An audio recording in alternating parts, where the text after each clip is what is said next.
E aí, seus quer tudo pra ontem? Seus imediatistas do caralho. Porra, fim da data FIFA, fim dos 2 primeiros jogos de Fernando Diniz no comando da seleção brasileira. É o início de tudo, ainda caminhando, engateando para implementar alguma coisa. A gente já pôde ver algumas características sim. Só que eu não quero nem entrar nesse mérito aqui, porque eu falo muito mais sobre isso lá na página no Instagram. Aqui eu queria falar sobre algo que tá me incomodando pra cacete. Que é como a gente consegue mudar de opinião no intervalo de tempo de 3, 4 dias de maneira tão rápida, tão extrema de uma opinião para outra. Na sexta-feira a gente tinha um gênio revolucionário no comando da seleção brasileira, que ia resgatar completamente a identidade do nosso futebol e que ia nos colocar de novo no topo do futebol mundial. Ontem a gente tinha um burro teimoso que não tem peito e perfil para os medalhões da seleção brasileira e que não serve para ser efetivado para esse ciclo de Copa do Mundo. Trago imediatamente o Ancelotti.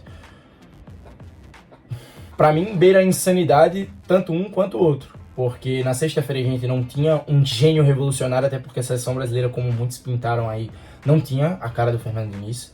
Tinham alguns detalhes, isso o próprio Fernando Diniz fala, que não tem como aplicar mudanças táticas radicais com 2, 3 treinos.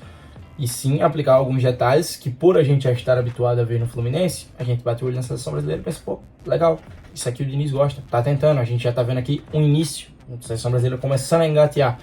Mas não uma seleção brasileira com a cara do Diniz, passou longe, né? E outra coisa, a seleção brasileira não é terra arrasada não, tá, gente? O Diniz, ele não pegou uma seleção acabada, uma seleção entregue nas mãos de Deus, não, tá? O Diniz, ele pegou uma seleção taticamente muito bem organizada, uma seleção que um grupo que se gosta, que se dá bem, uma seleção brasileira que fez parecer fácil as eliminatórias da América do Sul, porque o Tite, ele transformou as eliminatórias da América do Sul para a seleção brasileira em passeios. Os jogadores têm noção de que é diferente e que precisa de tempo para se habituar 100% a isso.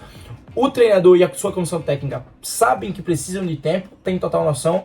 Quem sabe que precisa de tempo, mas finge que não sabe para vender notícia, para ganhar like, clique, visualização em cima de torcedor, é a imprensa esportiva brasileira. Primeiro ponto é que a seleção brasileira ela foi muito bem contra a Bolívia e não caiam no papinho de quem fala, mas a Bolívia não é parâmetro. A Bolívia não é parâmetro, de fato, é uma seleção péssima, só que a seleção brasileira foi lá e fez o que tinha que fazer contra a seleção péssima, que é dominar o jogo do início ao fim, golear dentro da sua casa, com o apoio da sua torcida, no Brasil, ser uma seleção completamente superior, não perder o controle do jogo em um segundo sequer, e ainda, de fato, colocou à mostra algumas características do modelo de jogo do Diniz. Mas nada além disso. Pronto, ok.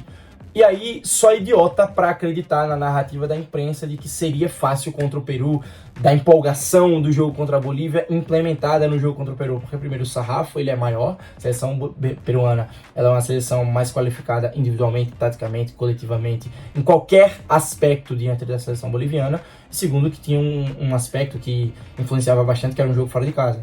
Enfrentar a seleção peruana lá em Lima, no Peru, é difícil, nunca foi fácil. Então a gente tem que entender que era um jogo que sim, tinha tudo para ser mais difícil e se concretizou dentro das 4 linhas. Foi um jogo aquém? Foi um jogo abaixo? Sim, foi um jogo abaixo, até mais abaixo do que poderíamos esperar. Eu não estava esperando uma facilidade tão grande, mas eu não estava esperando uma seleção com tanta dificuldade assim. Mas a gente tem que entender que a forma como a gente trata alguns assuntos, a maneira como a gente aborda alguns assuntos na mídia, a gente que tem o microfone para falar, a gente tem que entender a responsabilidade da gente, porque a maneira como a gente aborda, ela determina os caminhos das narrativas para o torcedor brasileiro. Então, quando a gente trata de uma maneira muito incisiva a goleada contra a Bolívia e a gente desce o sarrafo num jogo mais difícil contra o Peru, a gente já coloca em xeque para o torcedor brasileiro a capacidade do Fernando Diniz de dirigir a seleção brasileira, o que não é verdade. De fato, não foi uma noite inspirada da seleção e também do próprio Diniz. Mas vocês querem o quê? Vocês querem um robô que assuma a seleção brasileira e não faça merda? Porque o Tite fez merda pra cacete no comando dele. Teve coisa que ele errou pra caralho.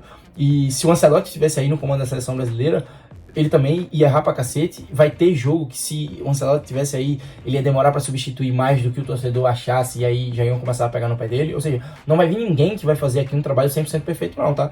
Vai vir um cara que vai vir com as convicções dele, com as certezas dele, vai tentar aplicar isso dentro da seleção. Muitas vezes vai haver discordâncias com relação ao pensamento do torcedor. A gente vai tratar isso como um erro e ponto final. Vai ter um caminho linear para qualquer que seja o treinador que assuma a seleção brasileira. A gente não deve abordar o tema Casemiro com essa falta de sensibilidade que a gente tá tendo, sem colocar o contexto como um todo, né? A gente só coloca que o Casemiro foi mal e que ele pode ser prejudicial ao estilo de jogo do Diniz nessa função que ele tá fazendo por ele não ser habituado.